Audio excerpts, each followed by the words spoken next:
So, in this lecture, we're going to talk about Jesus' passion and death. And I have to warn you ahead of time, history is a brutal thing, and we've talked about some pretty brutal stuff so far. This is going to be a brutal lecture. We're going to get into some detail about what crucifixion is like and what Jesus particularly suffered, and there's a reason for it. But it's not easy. It's pretty rough. So I just wanted to warn you about that. And it is a sad thing, because even with all of the, all that we've talked about with Jesus not being a nice guy, a lot of you mentioned that in the discussion boards and such. And it's true. He's not a gentle, the meek and mild notion. He is meek, but actually the word in Greek for meek, it's escaping me. Is it praus? Anyway, the word literally means like a controlled stallion. It's like controlled power. It doesn't mean weak or, mild. Jesus was very not mild. But he never did anything wrong. In fact, he says this over and over. And he'll say this when they're coming for him. He'll say, "What have I done? I've never done anything in secret. Everything I've said very clearly. I've never fallen for any of your traps. You've never been able to prove me guilty of anything. What have I done?" And so even if he's not the sinless person, Christians would say he is. I think he was. I think he was sinless. He is sinless. But even if he weren't, he never did anything to deserve this. But he knew it was coming, and said it over and over. And I think at this point it's not really difficult to see why it happened, but at least in the historical and political sense. So, as we'll continue to discuss, we're going to get more into the why of why Christians believe that this happened. So, first things first, the word passion is not, it doesn't mean passion like being passionate about something. It's not how passionate Jesus was. It wasn't how passionate he passionately cared about humanity. I'm sure his passion for humanity is great. But that's not what the word means. This is not passion in that sense. A lot of my students over the years, if they ever have one word to describe me, it's always passionate. You're so passionate, and for better or for worse. And that's true. It's true. Then that comes through in my teaching. But that's not what we're talking about. So the word is from the Latin passeo, which means to suffer. Okay, and literally that's what, in a sense, passion is. A passion or an emotion is something that's happening to you. It's something that is external, that's pressing in upon you. And so that's what suffering is, And so, for example, when Jesus says, "Suffer the little children to come unto me," it's let them come. And so this is also referred to as the Paschal mystery, which is the same. It's a cognate in Greek, paskeo, which also means to suffer. And so it's the mystery of the suffering of the God-man. And we'll talk, of course, what God-man means in the Incarnation. But the Passion is the suffering of Jesus leading up to the cross, and everything that has happened yet, or so far, has been leading up to this moment. All right? So it begins, of course, on the night that we left off, which is the night of the Last Supper. It says, in fact, that they ask him, and I don't know how it happened. I don't know what the story was. I don't know if because in the story it says that they ask, who is it? Who's gonna betray you? Because he's been talking about someone going to betray him. Also, he's been predicting that, predicting him to be betrayed, predicting his death, predicting his resurrection. And he says, "It's the one whom I dip this bread into this cup and give it to them." And he dips the bread in the cup and he gives it to Judas. And then John says, "Satan entered him." And then he eats it, and then Jesus says, go do what you're going to do. And Judas gets up and he leaves. Now, I don't know how this went down. I really honestly don't. I don't know if they all understood what happened then. And so they're all looking at each other like, damn, Judas, huh? I never liked him. Or, if they just don't really get it or what.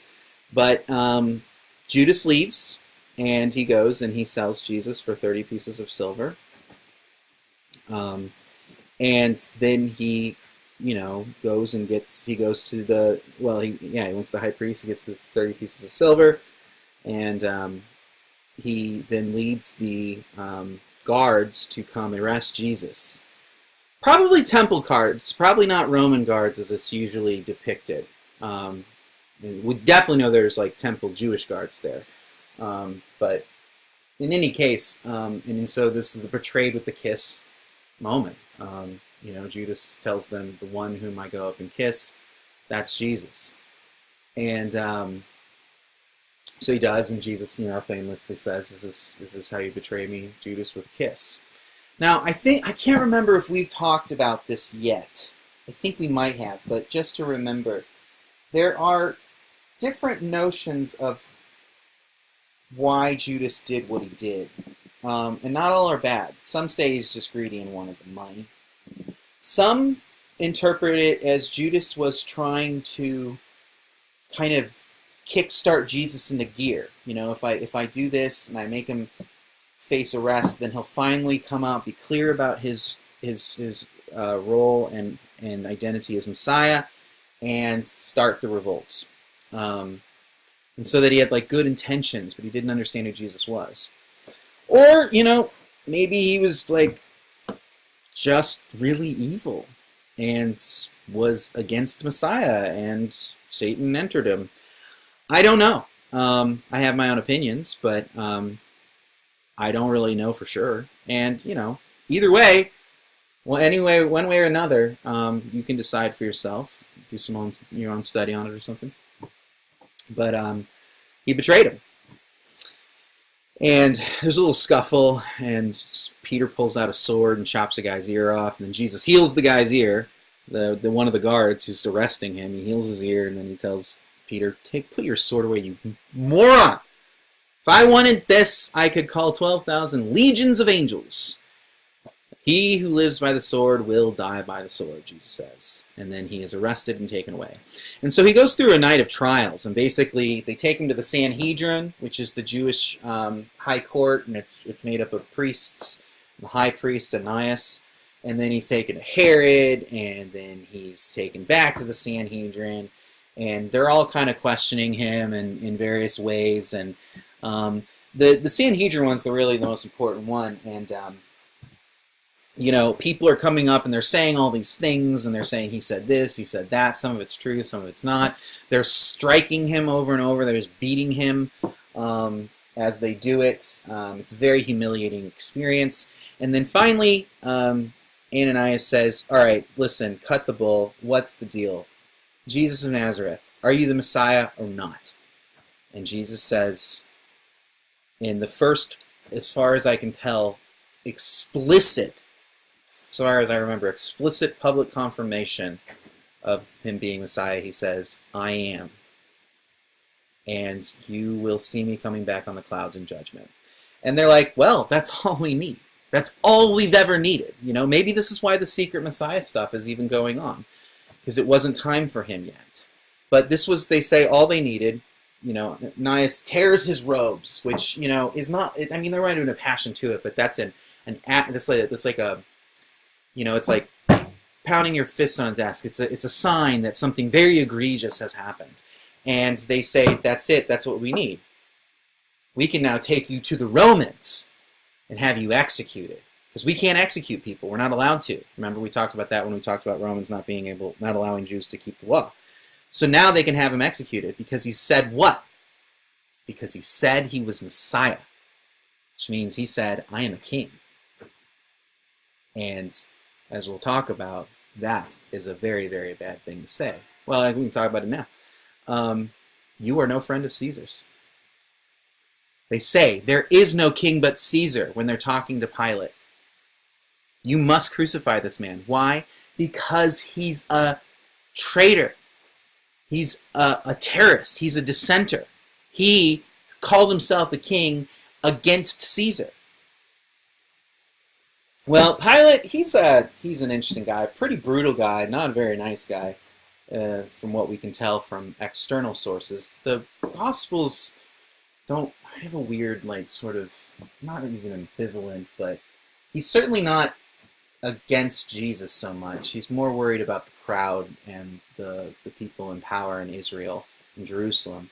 I don't think he really cares much about Jesus. I don't think he's like, I don't think he's sympathetic or empathetic or compassionate or anything towards Jesus. I don't think he really cares. But I think he's more intrigued by why the people are so frustrated with him. And so anyway, he doesn't want to crucify him right away, and so he has him flogged. And flogging was a terrible, terrible thing. I've got a depiction here. For time's sake, we won't go too deep into it, but it was a very horrible thing. It could happen with just a stick. It didn't always happen with a cat of nine tails, but often it could. Cat of nine tails is pretty awful because, as you can see, so what you see on those is, of course, there's the whip. It's a tied whip, and then tied in it in the middle are little beads of metal, which what they do is they soften and bruise the flesh, so it's not just whipping it, but it's softening it up. And then at the edge, you'd have pieces of bone, sharp bone. So the whip would cut the skin, the metal would bruise and soften the skin, and then the bone would catch into it, and then they rip it off. And so it like rip chunks out of you. It's really awful. Sorry, this is that brutal stuff. And then they put a purple cloak on him and a crown of thorns. The Romans do anyway. And they're just making fun of him because, and again, this is all the political aspect. This is all because he proclaimed to be Messiah. Well, you think you're a Messiah? You think you're a king? Wow, you don't look like one. Let's make you look like one. And so they put this purple cloak on him, which is, of course, going to hurt because he's been flogged with a horrifying device. And then a crown of thorns, which I don't think I need to explain why that hurts. They're making fun of him. And then, he says, is this enough? No, it's not enough. He says he gives him Barabbas. And they say, no, or, I will give you one of your, we have a custom. I'll give you one of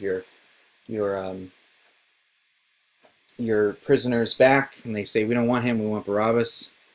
Who was called a leste, probably meant a bandit. He was probably a terrorist, not like a dirty, nasty robber. But anyway, so, and they said it's not enough, and they say, we want him crucified. We want you to kill him. I don't see why I need to kill this guy. This guy is not, he's not revolting. He's acting like a pathetic person. I don't get it. A pathetic to the kind of ancient mindset, because he's supposed to be a warlord, right? And they say, if you don't crucify him, you are no friend of Caesar. You're not treating a person who's claiming to be king like they're claiming to be king. So finally, he acquiesces and he's fine. Let's crucify him. Now, crucifixion is an ancient form of death. The Romans didn't invent it. We know it as a cross form, but probably began just with nailing or tying people to trees and then leaving them there.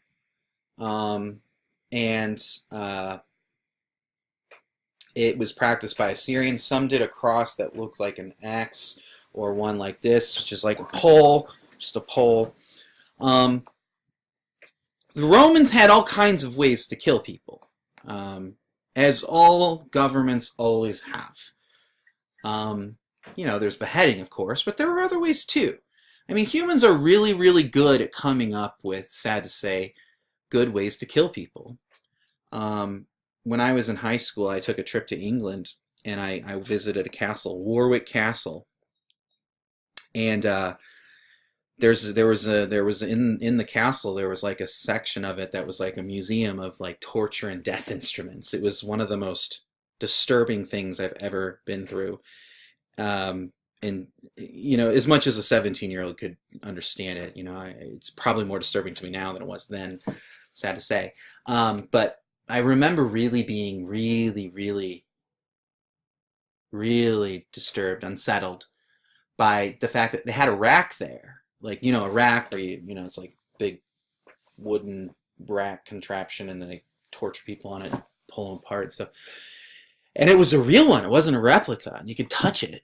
And people had died on it in horrible ways. It was just really, and then just like all the devices and all the stuff. And I mean, it was, I still remember just being shocked at how creative people would be about killing other people and torturing other people. That's not what makes crucifixion a special way to die. The reason that it's special is that Romans reserved it for political dissidents. Crucifixion was specifically reserved for people who revolted, for treason, for traitors. That's why crucifixion was what it was for. You didn't get crucified just for anything. It wasn't just any form of capital punishment. It was a very particular kind that was meant to send a political message, which is basically, do not screw with us. Do not mess with Rome. Well, why? Well, first of all, because it was an extraordinarily painful day to die.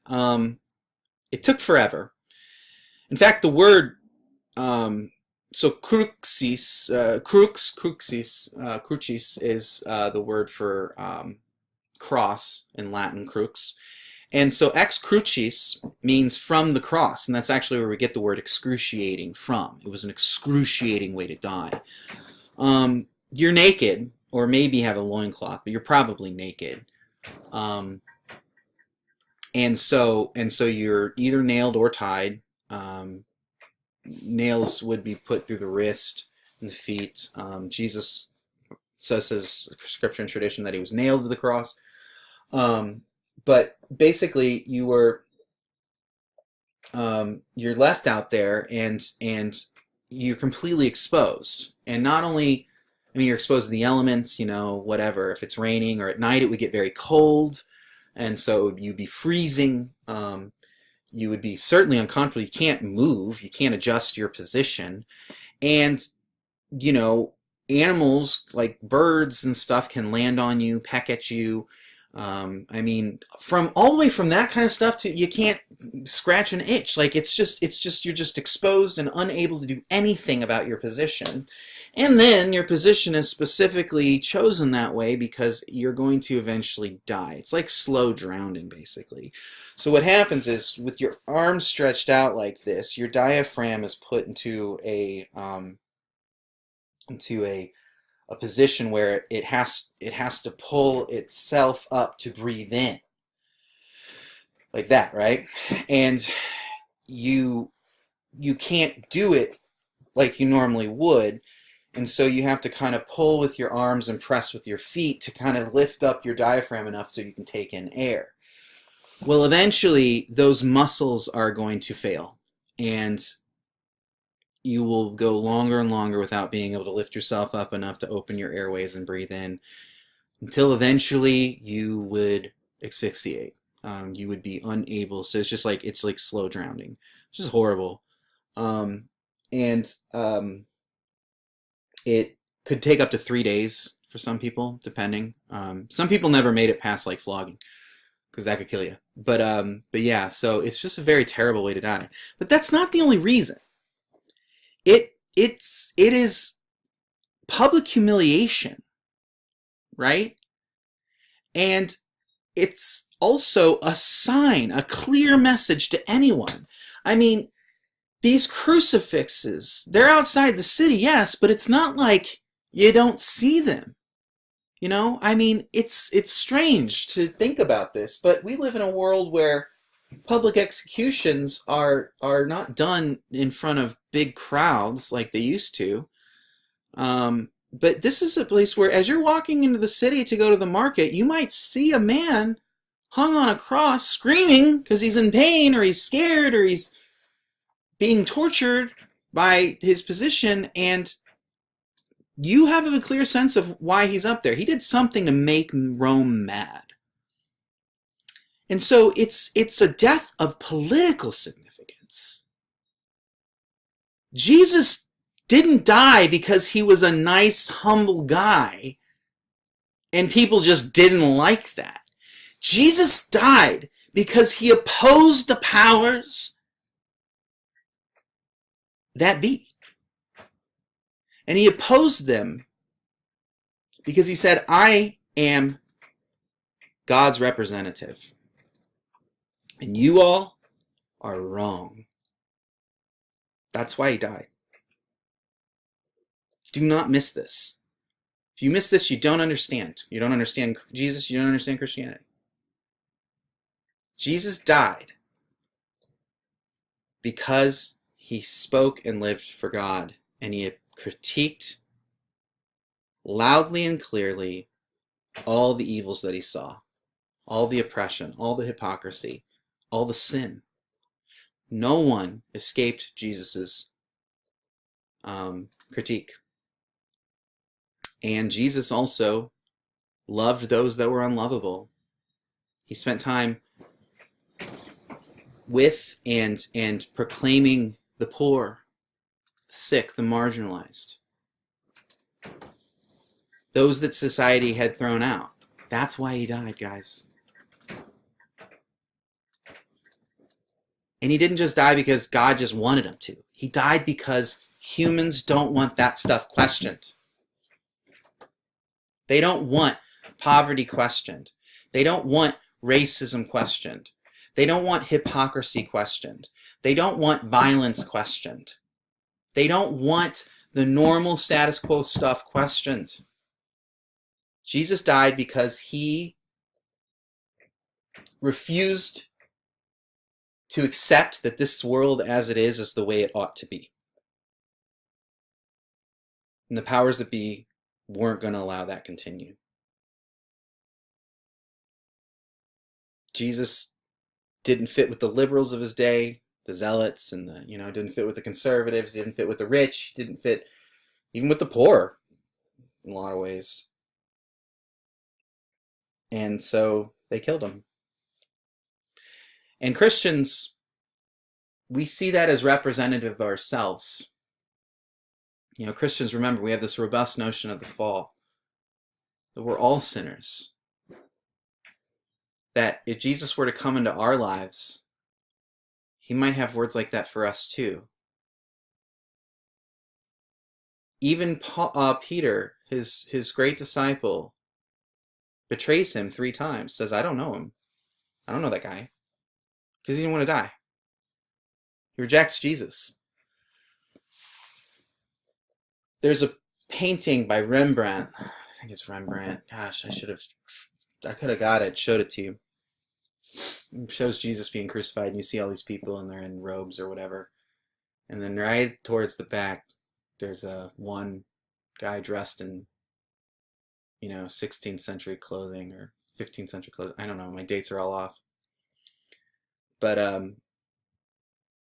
the statement is, I was there, and I was yelling, crucify him too.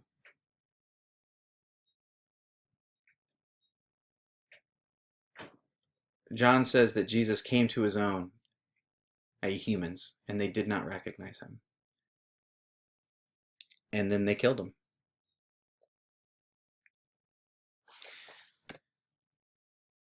So after that, all of the disciples go into hiding. Peter denies him 3 times, and for all intents and purposes, the Jesus movement is dead. It's dead. No more Jesus. He's a failed Messiah. The revolution has failed. Jesus was wrong. He was not who he said he was.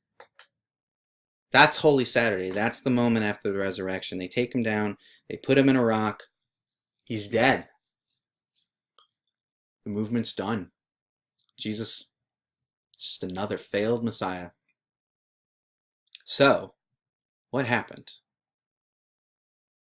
What happened that these people who were now in hiding and who did not want to admit to anyone that they were followers of Jesus, lest they be killed, what's going to make them emerge sometime later and start saying, no, actually, Jesus was the Messiah, and you can kill us for saying that? In fact, you will kill us for saying that, but we don't care. Tradition says that Peter, when he finally died, he died in Rome, was crucified. First was forced to watch his wife be crucified. And tradition says that he stood at the foot of her cross saying, "Remember the Lord, remember the Lord." And then when it came time for him to die, to be crucified, he said that he was unworthy to die in the same way as his Lord. And the Romans said, "Sure, that's fine," and they crucified him upside down. Why? Well, that's where we'll pick up next time.